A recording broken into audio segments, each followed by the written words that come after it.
Imagine if every time you wanted to describe someone or refer to them, you also had to state how many siblings they had. Most people have 1 or 2, but of course there are also many people with no siblings at all. Some people have more than 500. You might think to yourself that it's difficult to ask everyone and remember their answers, and wonder if you could simply refer to people without mentioning how many siblings they had. Maybe you get it wrong less often?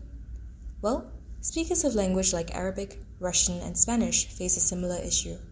These languages all have a grammatical gender system that corresponds to natural gender. This means that nouns in these languages are classified as either masculine or feminine, or sometimes neuter, depending on the language. But what's wrong with that? Grammatical gender is a feature of certain languages, where nouns are assigned to various categories by gender. Nouns in different categories are often morphologically distinct, and determine the morphological forms of other words around them, like adjectives or verbs. For example, how would a Russian speaker say this? There are 2 options, one for a male student and one for a female student. However, not all languages have a grammatical gender system that corresponds to natural gender. Some languages separate nouns into animate and inanimate. Other languages separate nouns into common and neuter. In fact, some languages, such as Xhosa, have up to 15 noun categories, which have little to do with natural gender. On the other hand, languages without grammatical gender can still index natural gender, such as with gendered pronouns or with gendered terms like man or woman. Grammatical gender certainly has benefits. For instance, it may make it easier for speakers in noisy environments to fill in blanks when they fail to hear a section of a sentence, because the morphological distinctions make it easier for listeners to distinguish between words. However, languages with a grammatical gender system that corresponds to natural gender face a number of issues. The first is that it is more difficult to address sexism in these languages. Heiko Moschenbacher writes, The existence of an intact grammatical gender system in German and the non-existence of such a system in English have caused feminist linguists to recommend different strategies for countering gender-biased language. While for English, the neutralization strategy is generally recommended, non-discriminatory guidelines for German usually suggest practices of feminization and gender specification to increase gender fairness, and particularly to counter the use of pseudo-generic masculine forms. Professions that are grammatically masculine serve the same function as the generic he in marginalizing and excluding women, but it is easier for languages without grammatical gender to denormalize masculinity, since social movements can change social perceptions more easily than language. The problem of creating feminine terms without changing any underlying social perceptions is that such terms further reinforce women's status as intruders. For instance, terms like lady doctor diminish one's prestige by drawing attention to their sex. Furthermore, the fact that it is necessary to describe female doctors in this marked way reflects the fact that people presume doctors to be male by default. Additionally, creating a feminine term to counteract the dominance of a masculine term has the effect of reinforcing the gender binary. When the only available terms are explicitly male or female, it becomes a challenge to describe people in a gender-neutral way. Languages without grammatical gender, like English, can accommodate this with gender-neutral terms, such as using chairperson to replace both chairman and chairwoman. Languages with grammatical gender generally have no such option, since speakers of those languages are obligated to encode gender when talking about others.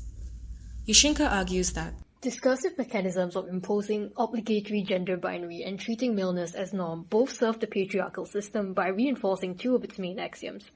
The first is that there are only 2 genders tied by nature to 2 biological sexes.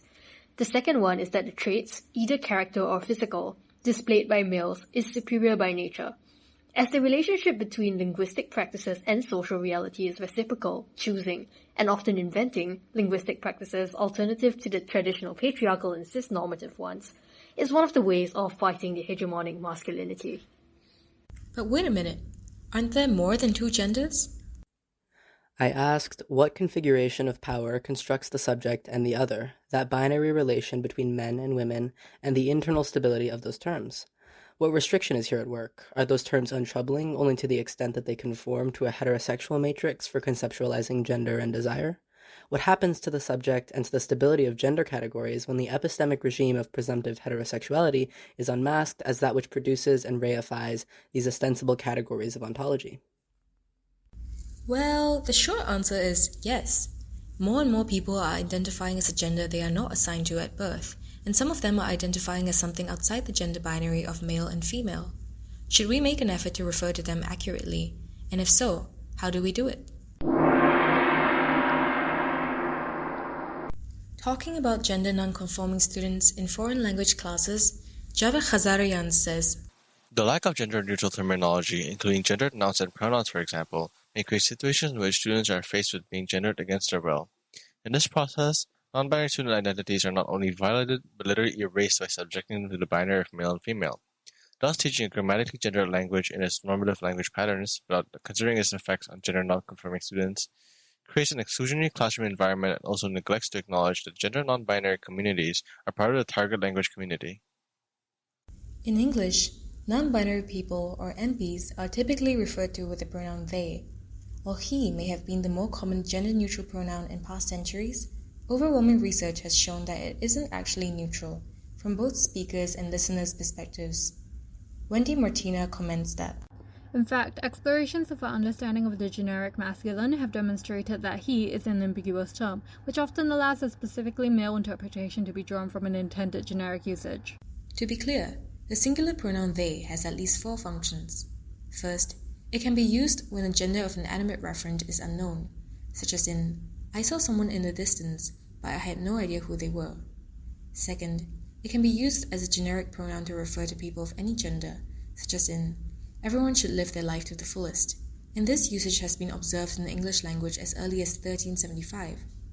Third, it can be used as a gender-neutral pronoun for a referent of known gender, such as in, "My friend finished their exam today," and this usage is becoming increasingly common. Finally, it can be used to refer to people who identify as non-binary, though one should note that non-binary is an umbrella term that includes people who don't identify as any gender at all. Although indexing non-binariness is different from indexing gender neutrality, they tend to overlap in practice. Thus, how can we draw on gender-neutralizing trends in English to make languages with grammatical gender more inclusive of non-binary people? Studies across a variety of grammatically gendered languages have found a range of methods that NBs use to express themselves. These methods tend to fall into 2 main camps: neutralization and subversion. English largely makes use of neutralization, not just through normalizing gender-neutral pronouns and gender-neutral occupational terms, but also by disassociating traditionally gendered professions from gender, such that terms like lady doctor become redundant because doctors are no longer assumed to be male by default. Other languages without grammatical gender, like Chinese, also make use of neutralization to create gender-neutral pronoun options, all pronounced ta. Some grammatically gendered languages like French have proposed gender-neutral pronoun options, but there is little discussion about neutralizing gendered nouns. Others, like Spanish, go a step further and replace gendered nouns and pronouns with gender-neutral versions ending with e, I, x, or a punctuation mark, although there is currently no consensus on which option is best. In grammatically gendered languages where neutralization is not a prevalent strategy, speakers rely on subversion to express non-binary identities. A primary way to do so is known as the alternating approach, where speakers alternate between masculine and feminine terms, such as in the German example.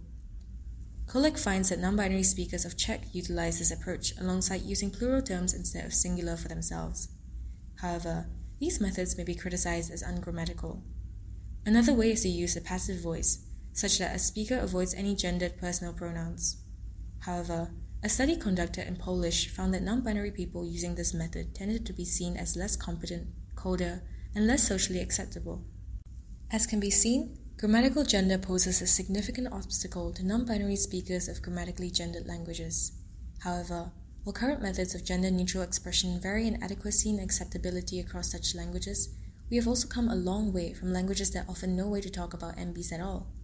What are the limits of gender neutrality in languages with grammatical gender?